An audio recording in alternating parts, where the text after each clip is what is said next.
When I first came to Meher Baba, it was through a man named Michael Matthias. I was frantically searching for God, and I was 19 at the time. This is 35 years ago. And the first thing he did was he took me to the Santa Monica Meher Baba bookstore, and he basically bought all the books. He bought the whole bookshelf. It was like 3 or 4 grocery bags, heavy grocery bags full. And what he had done was he numbered all the books. He told me to read the discourses first, then to read God Speaks. I think the next one was the Nothing and the Everything, Beams, Life at Its Best, Listen to Humanity, and and Lord MEHER, and I can't remember exactly what number Stay with God was, but I remember because he had told me that Stay with God was the second most important book, second only to God Speaks. I was anticipating. I had great anticipation for this book. It was sitting on my desk along with some of the other books. He bought me so many books. Some of them were still in the grocery bags on the floor. And I remember once in a while glancing at it and going, wow, because he had told me, make sure you read everything in order. So I just waited to get to Stay with God. These were pretty much the best times of my life. Coming to Baba was the most incredible experience for me. So now, when I finally got to Stay with God, my excitement was only matched by my disappointment. I cannot tell you how disappointed I was in this book. I basically picked up next to nothing, and I honestly couldn't understand how Baba would call this book the second most important book after God Speaks. I was dumbfounded. In the end, I did read it all the way, and I just set it aside, and I guess I decided, maybe I'll come back to that in 5 years or something. And I think I did. Every 5 or 10 years, I would revisit the book, but the book didn't do anything for me at all. And that was until about maybe 10 years ago, 10, 15 years ago. All of a sudden, I started to understand why Meher Baba said that this book was so important. And at this point, as I sit in front of you today, I think I understand why Stay with God is the second most important book. But that's a topic for another time. Today, because the topic is the role of creative imagination in the purification of intuition, there's something in here that is very important that we will go into in detail in the video. But I wanted to read a section to you first, which is located in Book 5. Now, the title of Book 5 already tells you what it's going to be about. Book 5, The God-Man as World Axis and Living Perfection of Art. Art. Pay attention to that word. The divine sun of reality shining through the mists of illusion. the divine Son of reality. Reality here is with a capital R, shining through the mists of reality.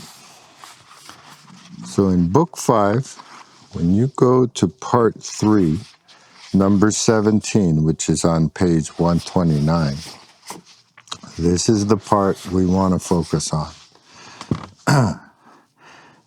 Then the Father chose 3 sons, so trained, and sent them to us with weapons of love to take up the war we had started. War? What war? Right? And their names were Vivekananda, Kumaraswamy, and Inayat Khan. And the sword of the first made music like the deep notes of a cello, and the second like a fugal violin, and the third the haunting tones of a primitive flute. These 3, Vivekananda, Kumaraswamy, and Inayat Khan, were the heralds that God so trained and sent shortly before. All 3 of them were born shortly before Baba was born, to lay the groundwork or prepare the way, so to speak, for the Avatar's arrival. Now, Kumaraswamy is the person we want to talk about today because when it comes to art and creative imagination, Kumaraswamy is our man. He is central. He was a very intelligent man. Very few people are what are called polyglots. A polyglot is somebody who is conversant and well-versed in many languages. He was fluent in Pali, Sanskrit, Latin, Greek, Chinese, Persian, English, just an incredible person. And Kumaraswamy basically laid down, in my opinion, what it is that we need to know about creative imagination.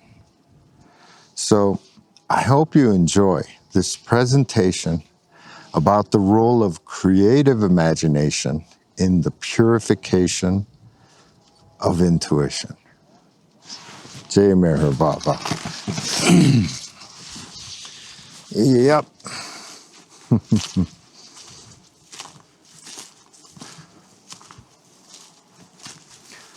The purification of intuition.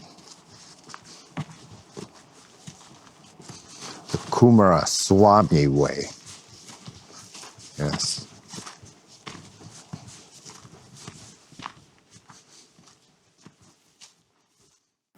When it comes to the use of creative imagination in artwork, Ananda Kumaraswamy is our man. After all, he was one of the 3 sons so trained and sent by God himself to prepare the groundwork for the Avatar's arrival. According to Ananda Kumaraswamy, the role of the artist is not to invent something new, but to give form to the eternal truths. He would say, the last desire of a true artist or thinker is to be original. He only endeavors to be true. Though often praised for being so original, Kumaraswamy thoroughly rejected originality. His rejection of originality stems from his mastery of the metaphysical significance of these timeless, eternal, and universal truths.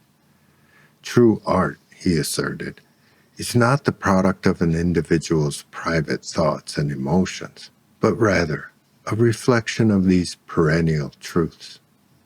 He taught that to reflect the infinity of the truth in one's work, contemplation is essential. He would say, the man incapable of contemplation cannot be an artist, but only a skillful workman. For Kumaraswamy, the mother of true creativity was never boredom, but instead of deep yearning for communion with the divine. He asserted that instead of purposelessness, true art always has a purpose.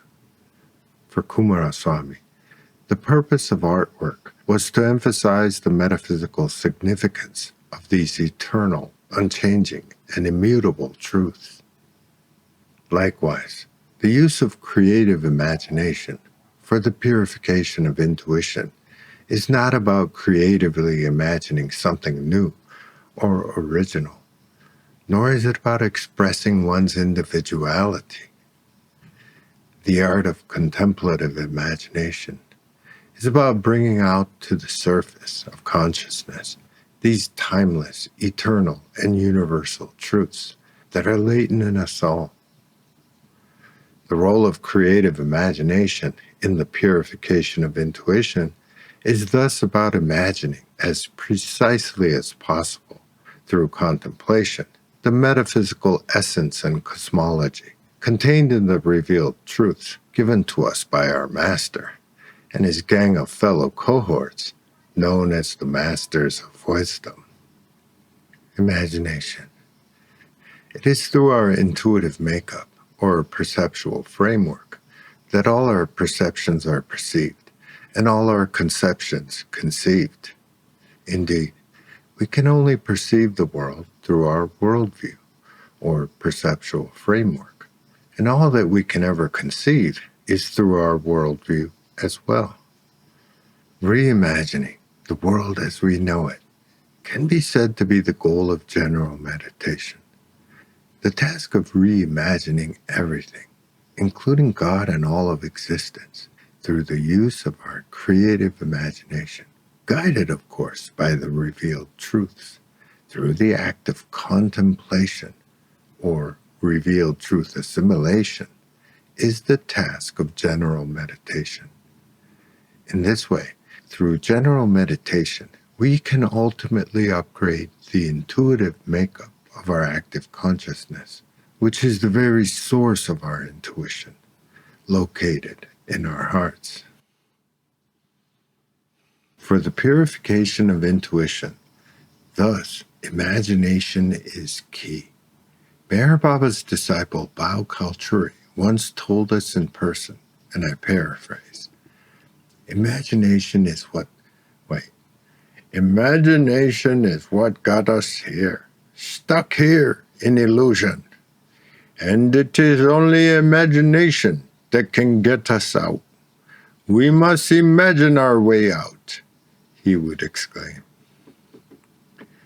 Meher Baba puts it this way. Imagination is false, but imagination itself is the medium for the infinite intelligence to experience its reality.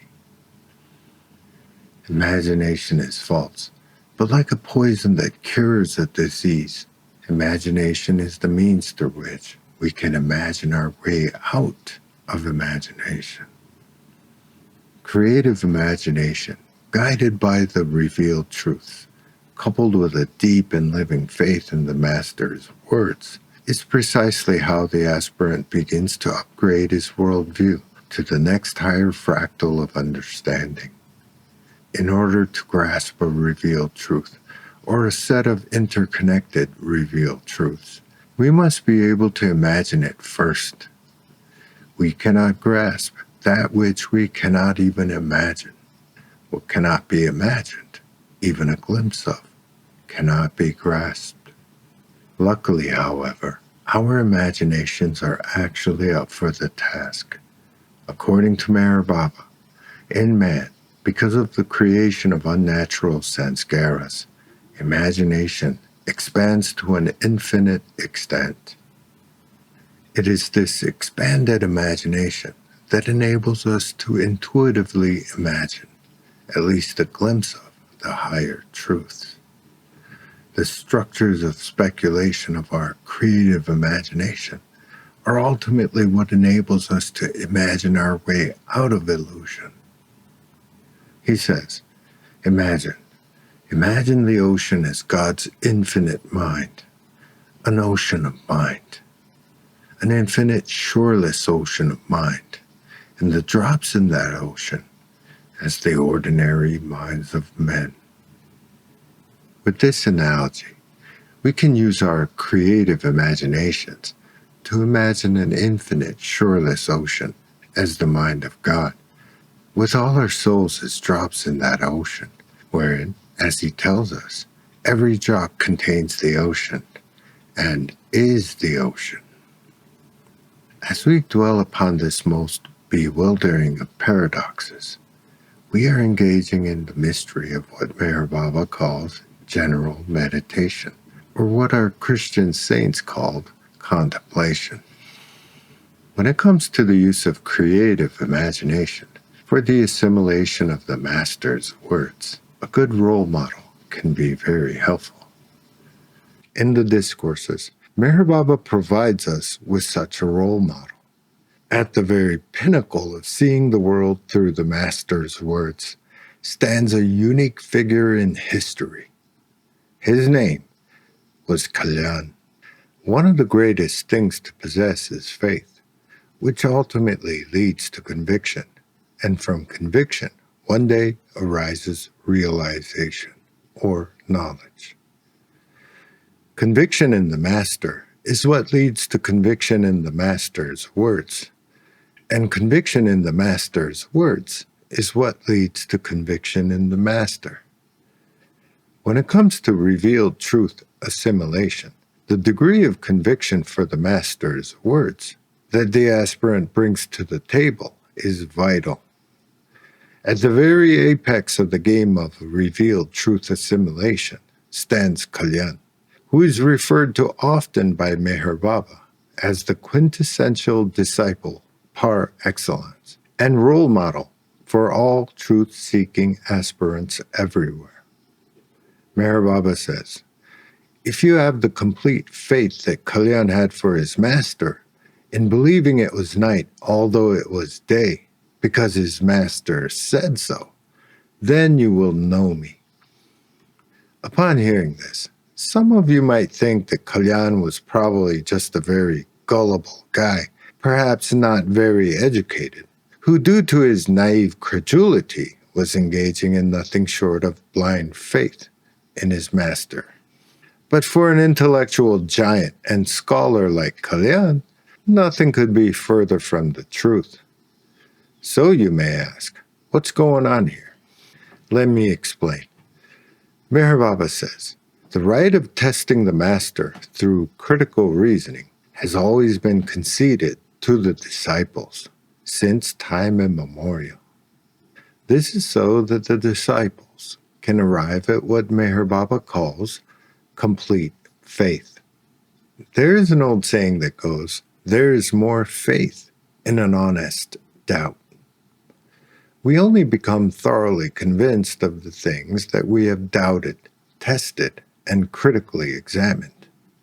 Strong conviction is often preceded by strong doubts. Critically examining the master is not discouraged in true faith. On the contrary, it is often openly encouraged, as in the case of the Buddha. The Buddha encouraged his disciples to critically examine his teachings instead of blindly accepting them. Only false faiths shy away from critical examination. Thomas, Jesus' disciple, often referred to as Doubting Thomas, was never rebuked by Jesus for doubting his resurrection. It was only when Jesus allowed Thomas to touch his wounds that Thomas's shakable faith turned into unshakable conviction. Thomas was later to become the only male disciple to travel with Jesus to India. About true faith, Meher Baba importantly notes, faith need not at any stage be blind, in the sense that it is not allowed to be examined by critical intellect. True faith is a form of sight and not of blindness. It need not be afraid of the free functioning of critical reason. Blind faith in anything always requires the suspension of critical reason. Blind faith in the master, therefore, is not the ideal way for the aspirant to proceed with his faith. As Al-Ghazali says, comprehension is what gives birth to conviction and not self-coercion. Meher Baba says, love is in no way amenable to any form of inner or outer force. Love and coercion can never go together. Blind faith is a form of inner self-coercion or inner force, and as such, the aspirant need not at any stage resort to blind faith through inner force. However, Meher Baba adds, but if after testing and being satisfied about the perfection of the master, a disciple shows any wavering of faith, it is a result of a deplorable deficiency in his sincerity of approach and integrity of purpose. In general meditation, and in general, Meher Baba maintains that the aspirant's mind must make intelligent use of the expositions of divine truths given by those who know, without renouncing its critical powers and inherent zest for the truth. If you mischievously condense this statement just a little bit, Meher Baba just said, do not renounce the critical powers of your intellect. Kalyan's level of conviction could not be the result of self-coerced blind faith, induced through the degeneration or suspension of critical thinking, but instead was the result of having already examined his master's perfection with the full powers of his critical intellect. His faith in his master was already at a level of complete faith, wherein no doubt could any longer be shed on his master's words. When the world suddenly turned to utter darkness, just because his master said so, I suspect for the first time, Kalyan was seeing the world for what it really was all along. Nothing. Nothing but the utter darkness of nothingness. A discussion for another time, perhaps.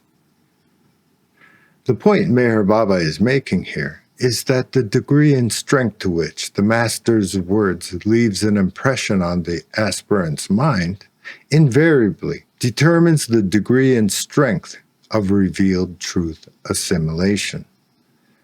Meher Baba has said, my words are like atom bombs, but they have to be put into action.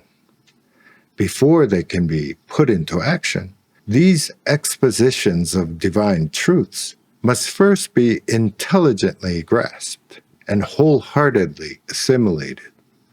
After all, only assimilated truths, assimilated into our hearts, that is, can be put into action. For Kalyan, his master's words were indeed like atom bombs that could radically reshape not only his worldview, but even the intuitive makeup of his active consciousness, literally on the spot.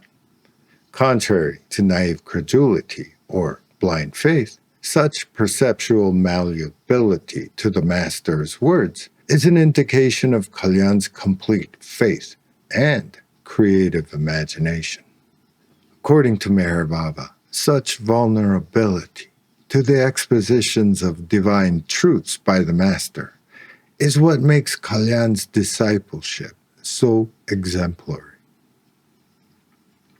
Now that we have armed ourselves with a better understanding of what Meher Baba means by intuiting the truth, and how we can purify our intuition by making intelligent use of the expositions of divine truths given to us by those who know, without renouncing the critical powers of our intellect and inherent zest for the truth, let's zoom out a little bit and look at the bigger picture of how intuition relates to humanity as a whole from the avataric standpoint. The Age of Intuition. Meher Baba had said that he had come to usher in the Age of Intuition, By this, I'm sure what he meant was the age of higher purified intuition and not the age of lower developed intuition. What is the purpose of revealed truth anyway, if not to adjust how we see things? The purpose of divine revelation is to affect our worldview, our perspective, and through it, ultimately, the intuitive makeup of our active consciousness. According to Meher Baba, the process of revealed truth assimilation is what enables us to bring our lives into line with God's purpose in the universe. However, for these revealed truths to even be articulated clearly and understood widely, a uniform system of philosophical thought was needed, and it was the age of reason that provided humanity with the intellectual discipline necessary for such a system of thought. The age of reason. According to Meher Baba, the age of reason, which is being brought to a close now, was the work of previous avatars. It was Jesus, the very embodiment of the Logos, that ushered in the age of reason, or the age of Logos. And it was the Prophet Muhammad, peace be upon him, who further encouraged its development with powerful words like this: without the proper application of reason, your taqwa, or relationship with God, is defective. Your claim that you are a Muslim who has submitted to God is defective. You lower the standards so that you can master them, and thus your love for God is defective. It was the age of reason that provided humanity with the necessary intellectual discipline required to properly receive and grasp divine truths. The prophet was warning us that without the proper application of intellectual discipline, our understanding of God may become defective, which could render our relationship with God defective and even our love for God defective. The assimilation of defectively understood revealed truths can profoundly vitiate and deform our worldview, and through it, the intuitive makeup of our active consciousness. Hence, when it comes to studying the revealed truths, the proper application of intellectual discipline is strongly recommended by the prophet. To love God as he ought to be loved, we must understand him as he ought to be understood, which is the purpose of general meditation. The great Al-Ghazali once said, "Fools cannot love him, for the love of him springs directly from the knowledge of him." Al-Ghazali. However, it is important to note here that Meher Baba makes it very clear that the application of intellectual discipline by itself, without the aid of divine revelation, cannot lead to conclusive results. He says, philosophical meditation that consists in free and unaided thinking does not lead to conclusive results. By unaided here, he means unaided by the expositions of divine truths by the masters of wisdom. Modern secular philosophy is man's attempt at developing an intellectual grasp of the ultimate nature of life and the universe, but without the aid of divine revelation. About this category of effort, Meher Baba has said, much of what is included in philosophy is a result of trying to develop an intellectual grasp of the ultimate nature of life and the universe, but without the aid of divine revelation. Philosophical naturalism is the view that everything in the universe is natural, governed by natural laws and processes, and is knowable through the scientific method. What modern secularism rejects most adamantly is divine authority, which for us is the source of all divine revelation. However, Meher Baba tells us that all such endeavors to understand reality without the true spirit of religion that relies solely on human intelligence and the machinations of human ingenuity are doomed to fail. He says, in some parts of the West, particularly America, intellectual understanding of truth and reality is attempted, but without the true spirit of religion. It is all like groping in the dark, he says. About this type of philosophical thinking, Meher Baba adds, it often leads to diverse conflicting systems or views, which it certainly has. Yet Meher Baba says, nevertheless, listen carefully, nevertheless, philosophical thinking is not without value. Besides leading the aspirant a certain extent into the realm of knowledge, it provides an intellectual discipline that enables him to receive and grasp divine truths when he happens to come upon them through those who know, aka the masters of wisdom. Thus, for an aspirant to think that philosophical thinking is frivolous, unnecessary, and irrelevant for all matters spiritual would be a big mistake. For an aspirant who is a seeker of the truth, the intellectual discipline provided for by philosophical thinking, as Meher Baba says, is not without value, because it provides the aspirant with a proper digestive system, so to speak, that enables him to receive and grasp or digest the expositions of divine truths adequately as intended by its divine authorship. About why modern secular scientific naturalism could never arrive at the deeper truths, Meher Baba explains. Spiritual experience has a hold on the deeper truths that are inaccessible to mere intellect. He says, it cannot be born of unaided intellect. Yes, unless aided by the divine, the limited intellect on its own has no chance at arriving at the deeper truths. The transcendent understanding of our pure intuition, that is latent in us, can be unveiled through divine aid, but it cannot be born of the limited intellect. Unaided, the intellect on its own has no chance at arriving at the deeper truths. Thus, divine aid is essential. Among the many ways the divine can aid the aspirant, spiritual experience is of the highest import. The importance of spiritual experience. Meher Baba says, what can be understood in a flash through spiritual experience takes ages to grasp intellectually.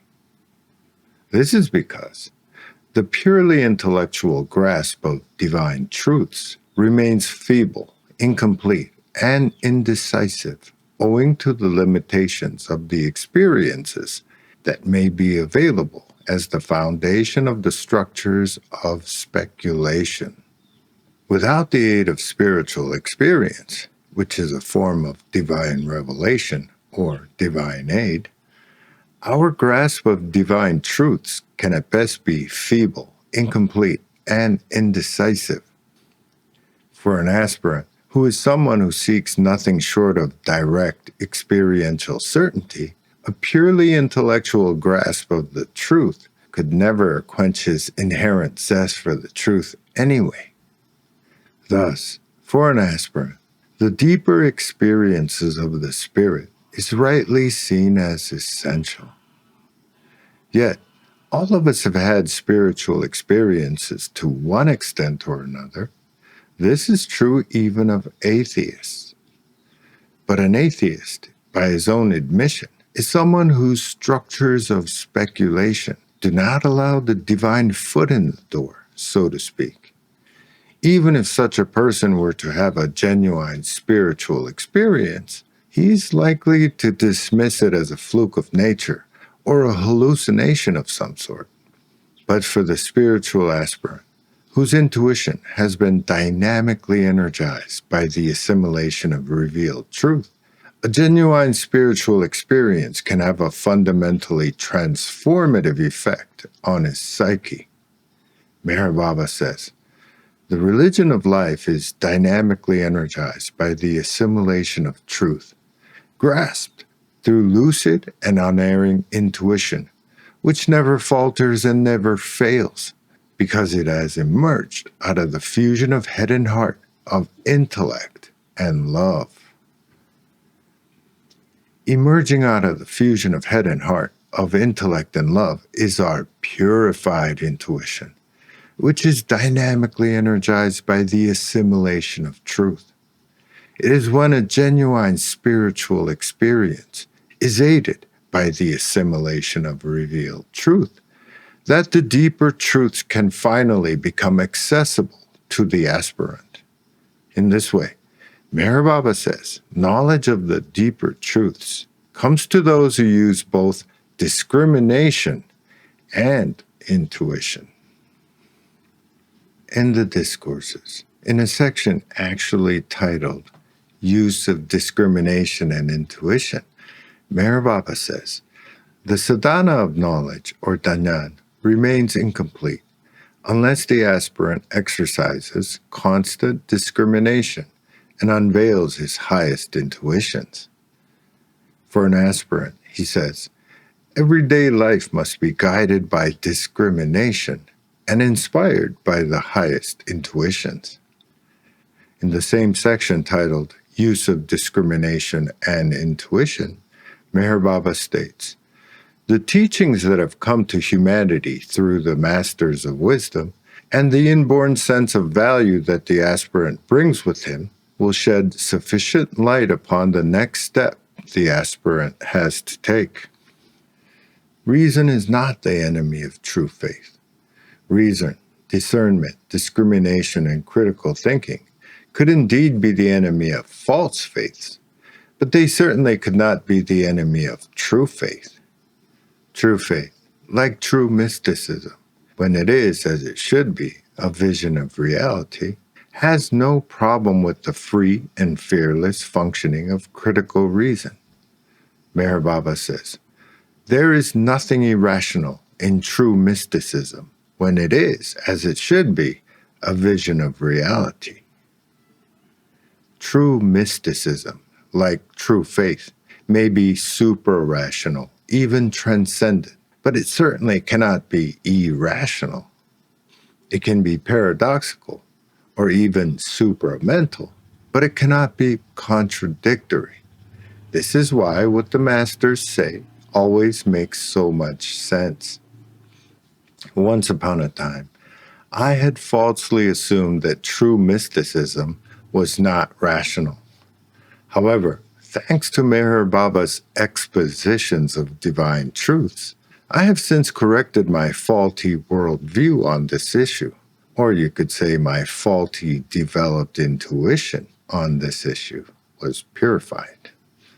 It turns out only false mysticism can be irrational.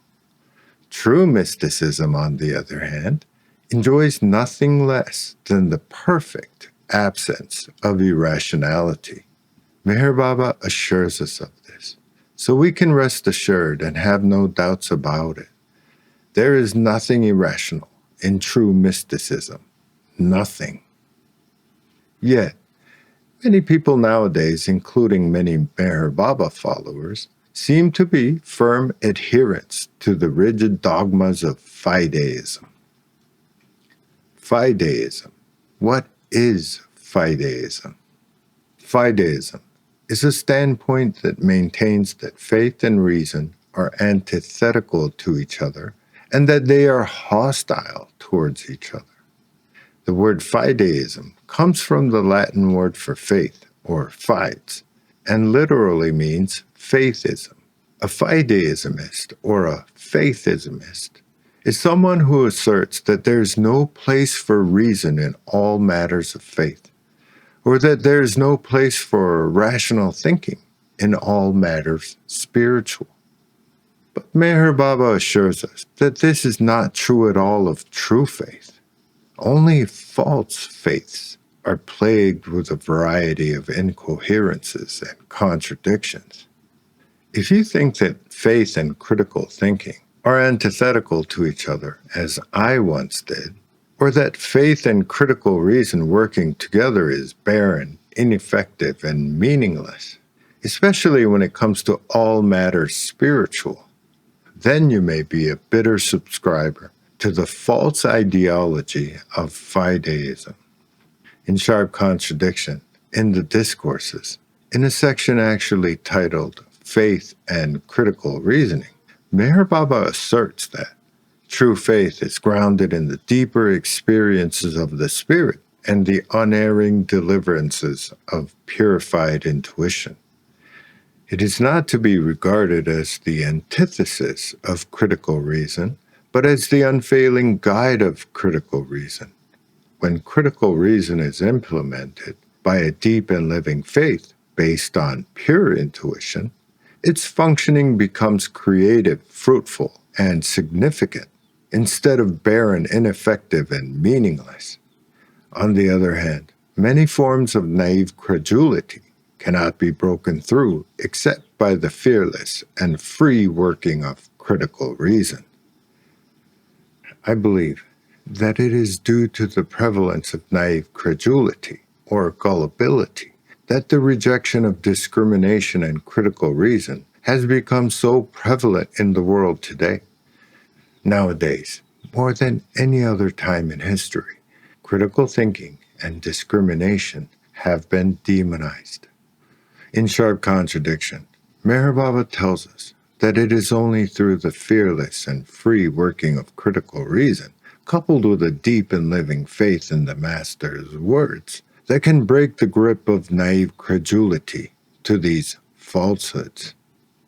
He further adds, the perception of spiritual truths requires not merely strenuous and furious thinking, but clear thinking and true clarity of thought. To recap up to this point, Meher Baba says, the religion of life is dynamically energized by the assimilation of truth, grasped through lucid and unerring intuition, which never falters and never fails because it has emerged out of the fusion of head and heart, of intellect and love.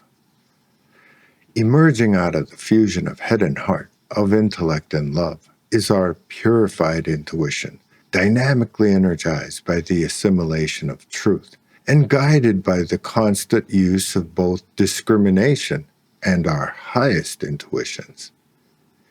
So, could this not be what Meher Baba means by the fusion of head and heart, the fusion of intellect and love?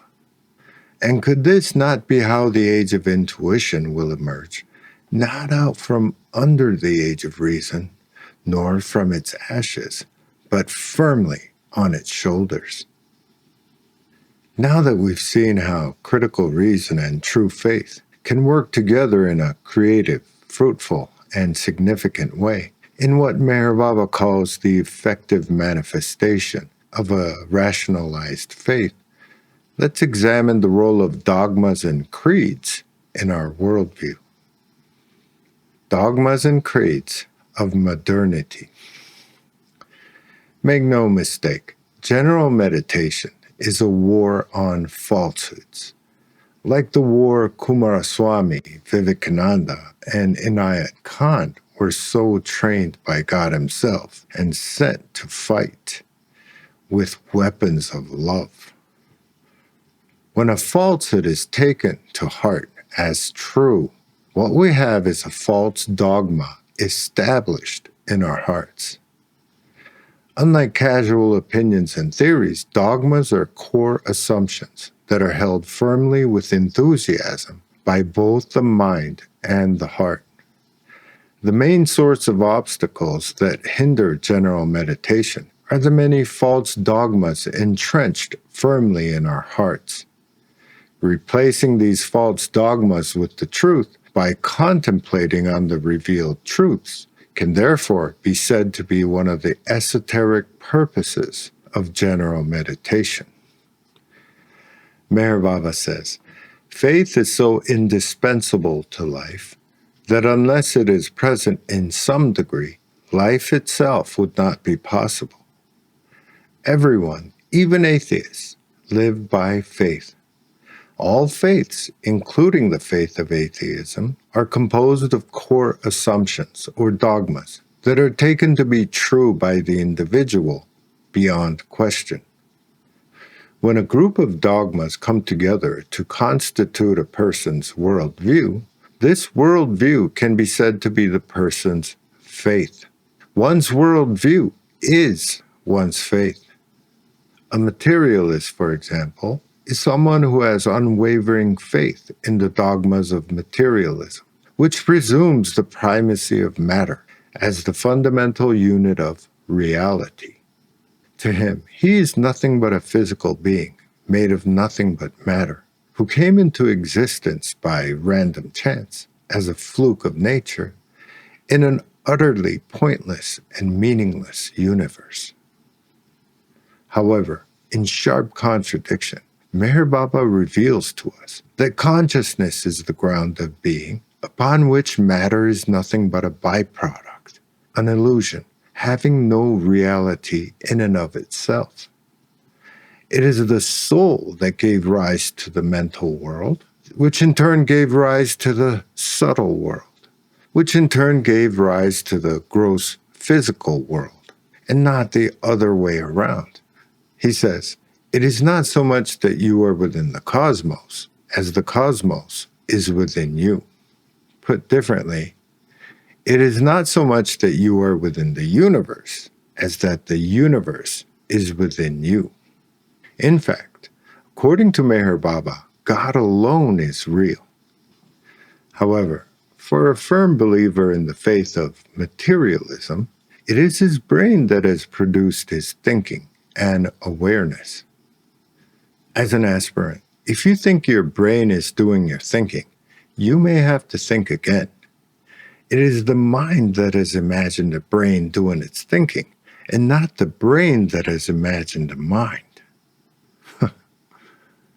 The falsehood that our brains are producing our consciousness, as any so-called good neurologist nowadays might tell you, is not an easy false dogma or faith to remove. For it is a falsehood that is wholeheartedly embraced by so many so-called educated people. All dogmas are presumed to be true by the individual with both his mind and his heart. When a group of dogmas come together to form a belief system, this set of dogmas can be referred to as a creed. And everyone has a personal creed, even though they may only adhere to it unconsciously. General meditation is the process of removing false dogmas and creeds, not only from our heads, but more importantly, from our hearts. And this is done by replacing them with the truth through the process of revealed truth assimilation. Meher Baba says, the acceptance of a falsehood is always a forced compromise. He says, blind acceptance of a falsehood into our minds and hearts is almost always due to external conformity to the ways of the world, which requires the suspension of critical thinking. About dogmas and creeds, Meher Baba explains. Dogmas and creeds, as compared with barren views and doctrines, have the distinct advantage of being embraced not only by the intellect, but also by the heart. They cover and affect a wider part of personality than purely theoretical opinions. Though the mind and the heart are involved in allegiance to dogmas and creeds, both function in such cases under the serious handicap of suspension of critical thought. For an aspirant, the suspension of critical thought is a serious handicap. About dogmas and creeds, Meher Baba further adds, dogmas and creeds generally, however, are as much a source of evil as of good, because in them the guiding vision is clouded owing to the degeneration or suspension of critical thinking. For while dogmas and creeds are blindly accepted, they are often held with a fervor and enthusiasm that supply a dynamic element to the ideology that has been accepted by the person for the moment. Meher Baba says that some dogmas and creeds, especially the ones provided for by the major avataric religions, though blindly accepted, can still be a source of good and benefit. He says, even at the stage of Sharia or Karmakanda, allegiance to religions is not infrequently a source of inspiration for many selfless and noble acts. In fact, both Shariat for the Muslims and Karmakanda for the Hindus, he says, are the usual method for gradually dissipating the load of sanskaras. But the same cannot be said about the many false dogmas and creeds of modern secular ideologies. By ideology here, what Meher Baba is referring to, without being too specific, are the many post-Enlightenment secular ideologies that have been accepted for the moment by the masses. Unlike previous times in history, the main source of false dogmas and creeds in modernity are the many well-established secular ideologies that together constitute what can be called the modern way of life, or what Baba calls the ways of the world. These dogmas and creeds of modern secular ideologies can be held by a person with just as much fervor and enthusiasm as any religious dogma or creed. Let's take a very prevalent modern secular ideology as an example: scientific materialism. Through Francis Brabazon, Baba says, the Dark Ages were the ages of light. The Renaissance was the twilight of our present black night of materialism. Scientific materialism is arguably by far the most influential and well-established modern secular ideology in the world today. According to Google, scientific materialism is a worldview that asserts that everything in the universe, including consciousness, is ultimately physical. Scientific materialism posits that only matter really exists, emphasizing the material world as the fundamental reality. It is an ideology that asserts that the laws of physics and natural science can account for all phenomena, including consciousness, without the need for supernatural or non-physical explanations. In other words, without the need for God. The ideology of scientific materialism can actually be seen as a type of religion or faith, replete with all the bells and whistles that you might expect of a religion. The Church of Science, if you will, has its own dogmas and creeds, rites and rituals, and even ceremonies. It has a priest class of PhDs, its own form of the Inquisition, known as peer review, and even a Supreme Council of sorts, known as a panel of experts, whose integrity we dare not question.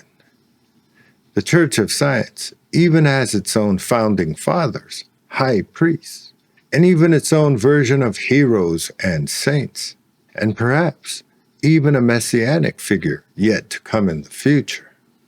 If you want to test whether or not scientism is a faith, just add these three magic words in front of any assertion to someone you know and see what happens.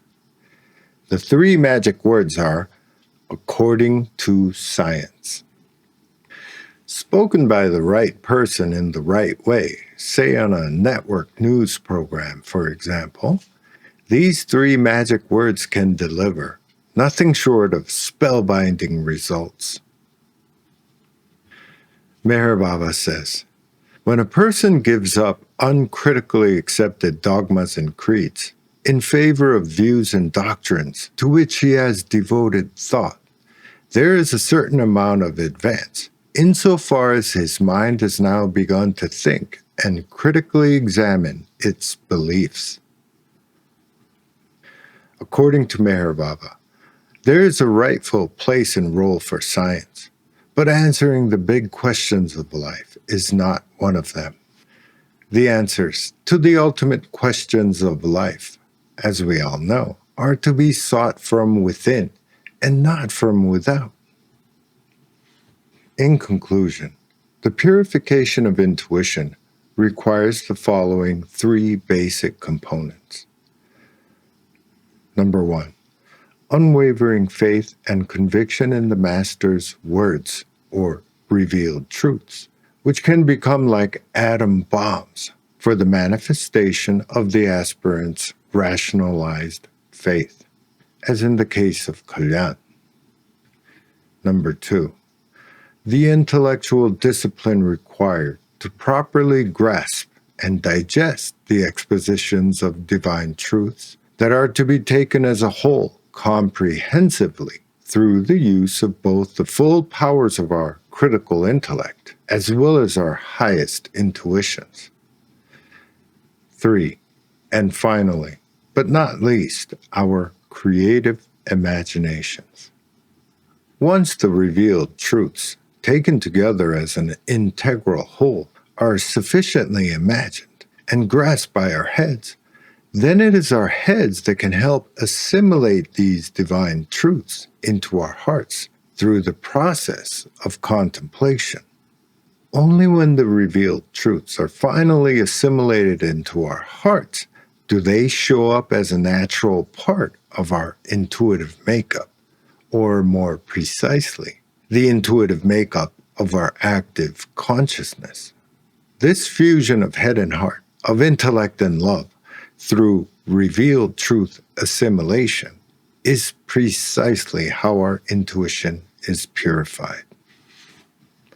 Avatar, Meher Baba Ki Jai. Meher Baba says that it is imperatively necessary for humanity to know what is false, to know it to be false, and to get rid of the false by knowing it to be false. In other words, it is critically important for humanity at large to know what is false, to know it to be false, and to get rid of the false by knowing it to be false. And what is a falsehood? Falsehood consists in taking the true as being false or the false as being true. The next installment contains one of my favorite quotes from Baba, which is, "To be spiritually fruitful, the results of critical thinking must invade and recapture the heart." Wow. What is that about? Yeah. And we will also be discussing the disease of aspirantitis and how it spreads, and other very interesting and important topics revealed to us by Meher Baba for the purification of our intuition. Avatar, Meher Baba Ki Jai.